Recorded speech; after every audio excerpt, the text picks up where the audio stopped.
Hello everyone. Today we are going to discuss the second chapter of Political Science 10th Standard, which is the electoral process. This chapter has been divided into three sections. The first section talks about Election Commission and the functions of Election Commission. The second section talks about the process of elections and the restructuring of the constituency, code of conduct, and challenges which we face in conducting free and fair elections.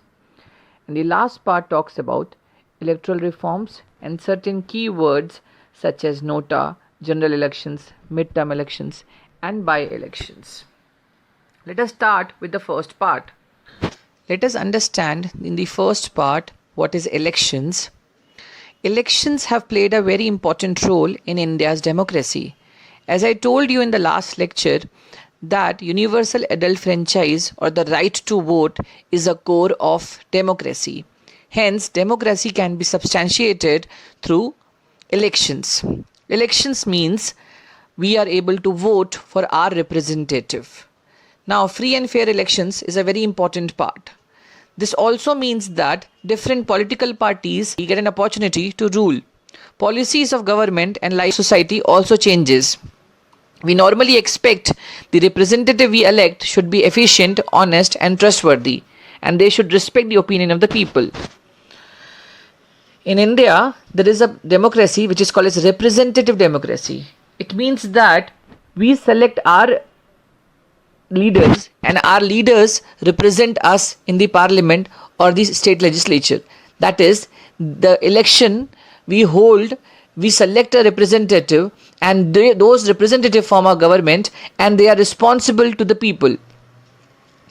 Election Commission is the body which holds the elections in India. There are central election commissioner, and there is a state level election commission which conducts all the elections in the country. Central Election Commission conducts all the elections related to the Lok Sabha and related bodies, whereas State Election Commission conducts the elections related to local bodies. The Election Commission has different roles we'll obviously study in the next part. Let us understand Election Commission. In India, the Election Commission is central to the process of elections. Article 324 of India's Constitution has established this autonomous body which consists of one Chief Election Commissioner and two other commissioners. So, understand Election Commission is a body which has three people. One is a Chief Election Commissioner and the other are two other commissioners which are called as Election Commissioners. Now, this entire body is formed under the Article 344 of the Indian Constitution, which means it is a constitutional body. Let us understand who appoints the election commissioner. It is the president who appoints the election commissioner. The chief election commissioner cannot be removed from his post easily or account of any political reason. This is required so as to preserve the independence of election commissioner. Assume that any political person can remove election commission easily, then there will not be any independence and he will have to work under pressure. So in order to have independence of election commissioner, he cannot be removed from the post easily. There is a separate provision which is made for expenses of election commission. The election commission does not have a separate staff. Government officers, teachers and other employees help election commission to execute the process of election. That is why you would have heard that the teachers have gone on election duty. That is because teachers, government staff generally helps the election commission at the time of elections. Let us understand functions of election commission. Election commission has broadly 5 major functions. First, preparing the voter list. As I told you, every Indian citizen who has completed the age of 18 years has a right to vote. Every year, many people become 18 years of age. So to exercise the right to vote, the citizen's name has to be in the voter list, and it is the responsibility of the election commission to prepare the list of the eligible voters and also keep it updating with the existing voter list and include the names of the new voter. Election commission also has authority to issue voter ID cards. Second function is to decide the timetable and the program of elections. The conduct of elections is entirely the responsibility of Election Commission. Election Commission decides when to conduct the election, how many stages the election will be held in every state. That decision of when to hold, how to hold is entirely of election commissioner or election commission. Third function is scrutiny of the application of candidates. After the election dates are declared, every political party has to select a candidate who contests election on their behalf. Some candidates contest the election individually or independently without support of any political party. Now, candidates of political party as well as independent candidates are required to fill up the application form for the election. Now, Election Commission scrutinizes all the application form and allows only those people who are eligible for fighting the elections and contesting the elections. That is, hence, the duty of scrutiny of the application also lies with the Election Commissioner. Fourth, it also gives recognition to the political parties. We have multiple parties and new parties keep coming up or being formed. There is a split in different political party. So all political parties are to be recognized by the Election Commission. Election Commission also have a right to de-recognize any political party. Election Commission also allots an election symbol to a political party. For example, a hand for a Congress or a lotus for a BJP is something which Election Commission has allotted, and hence one symbol which is allotted cannot be taken by any other political party. And the last is to resolve any dispute relating to the elections. The Election Commission has the responsibility to resolve any disputes that may arise regarding elections. Accordingly, to declare any candidate is disqualified or conduct re-election is the responsibility of Election Commissioner. Two important facts which you all should know. The first Election Commissioner, Chief Election Commissioner was Mr. Sukumar Sen. And the first Indian voter was Shyam Saran Negi, who voted on 25th October 1951 in Lok Sabha elections. In the second part, we want to discuss about process of elections. So, the process of election is, first we have to establish a constituency. And constituency is that area. For example, we have Chedanagar as a constituency. Then we have to finalize the voter list. That is, all the voters who are there, who are eligible, the Election Commission will prepare a list of those voters. Then there will be nomination of candidates and scrutiny of the nomination forms. So those people who want to be elected as a MLA of Chedanagar will file their nomination for MLA, and those who want to become MP will file for MP elections in Lok Sabha. Their nominations will be scrutinized by the Election Commission. Then that particular candidate will follow the election campaign. He will try to go to different people and seek for votes. And after that, the election will happen. Once the actual election happens, which means actual voting, which means people like you and I will go and vote for different candidates. After the voting, there's something called as counting of votes, which means the Election Commission will count who has got how many votes. And then whoever has got the largest number of votes will be the winner. So that is called as results of election. And after that, if anyone has any disputes, they will raise their dispute and resolution of those disputes takes place. So the entire process of election starts from establishment of constituency to finalization of voter list to nomination of candidates, scrutiny, election campaign, actual voting, counting of votes, results, and ends with resolution. Second part in this section is restructuring of constituency. Now there are total 543 members in Lok Sabha. Now these members are elected from 543 constituency in Lok Sabha, which means the entire India is divided into different constituency, and from each constituency there was one representative in Lok Sabha. This creation of constituency is the responsibility of something called as Delimitation Commission of Election Commission.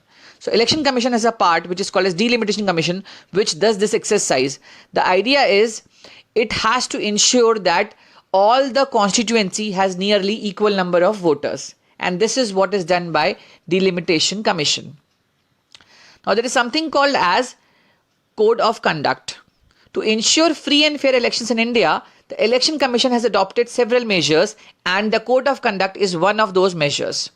In the last few decades, Election Commission has used its power to control malpractices during elections.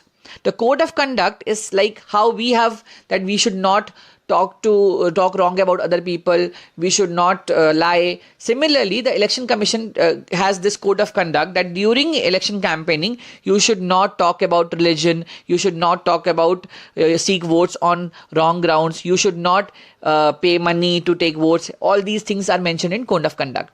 Code of conduct explains the rules that are to be followed by the government, the political parties, and the voters before and after the elections. Even the government cannot violate these rules due to strict observance of code of conduct. In last few elections, the common voter have become more confident. There are a number of challenges in conducting free and fair elections. If we take into account the size of our country, the number of voters, conducting elections is a huge task. However, the Election Commission has to work in accordance with law in dealing with this. Some of the challenges is, first, as I told you, misuse of money takes place in elections, whereas Election Commission has to take several steps to ensure that money is not used to influence the voter. Second is, many political parties give election tickets to candidates with criminal background. This has not only resulted in criminalization of politics, but the Election Commission also faces problem in ensuring that elections are conducted in a free environment. Because if political parties give tickets to people who are from criminal background, they would obviously try to create an unfair environment and they will try to intimidate the voters. And major challenge is violence during elections. There are a lot of fighting which we've heard that in West Bengal, the BJP workers have fought. So this fighting, this money and this criminal background are three major challenges which they're facing. Now let us understand, and the last part is to retain a continuing influence on politics, leaders give election tickets to their own relative. This creates a family monopoly in practice, which we know, for example, in Congress, there is Sonia Gandhi, then Rahul Gandhi, then Priyanka Gandhi. So people from the same family are given the ticket. So there is monopoly in politics. Now that was the second part. We'll discuss about electoral reforms in the next part. In this last part, we'll discuss about electoral reforms and certain keywords. Elections is a continuous process. The future of democracy depends on elections. Electoral process becomes reliable if election process is improved. So some reforms which is suggested is, first, to increase the participation of women in politics. If political parties give 50% candidature to women, they will ensure that there is higher representation of women. Second, political parties should not give candidature to candidates who have a criminal background. As I was telling you that the criminal background candidates not only intimidate the voters but also are not liable to contribute healthy towards the democracy. Therefore, political parties should avoid giving tickets to people from criminal background. Third, government should take care of election expenses to ensure that parties will not make misuse of money as mismanagement of money during elections. So if the money part is controlled in the entire election process and only government will spend on the election expense, then what will happen is people cannot put in their own money and hence the influence of money will reduce and political parties will not be able to buy voters on the basis of money. Representation of People Act should be amended so that the candidates having criminal background should not be able to participate. So the same point, criminal background should not, neither parties should allow it nor the act should allow them. Higher representation of women and government should take off electoral representatives. Now there is something called as a journey of ballot box to EVM machine. Initially, there was a ballot box wherein you can tick the sign of election. For example, if you want to vote for Congress, you'll put the sign on hand and you will put on that box on a piece of paper. That was a ballot box. However, the use of EVM, that is electronic voting machine, started in the year 1990. This could be achieved because voting machine could have larger electronic control. If the voters do not want to vote for any of these, they could choose an option called as none of the above, or which is called as nota, none of the above. So if you don't like any of the people, you can still go for nota. This, just to tell you, I had opted for this nota last elections. This option can be given to people because of the voting machine. Now this has become easily also for the disabled people to vote. It reduced the cutting of trees because everything has become digital. So these are the advantages which we have for EVM. Now let us understand certain terms which are important. General elections. So Lok Sabha elections, which is held for MP every 5 years, is called as general elections. So whenever I say general elections, it means Lok Sabha elections. Midterm elections. If an elected government loses a majority before completing its term, or if the party of the coalition withdraws their support and the government falls and the other alternative is not there, then the elections are held, and that is called as midterm elections. A government was formed and it loses its majority, or the coalition pulls out its support, then the elections will be held again before its term, which is called as midterm elections. By-elections. If an elected representative in Lok Sabha resigns or he passes away and the seats become vacant, and then additional election takes place for the same seat, that is called as by-elections. So that's all about the chapter called as electoral process. We will just go through all the questions quickly.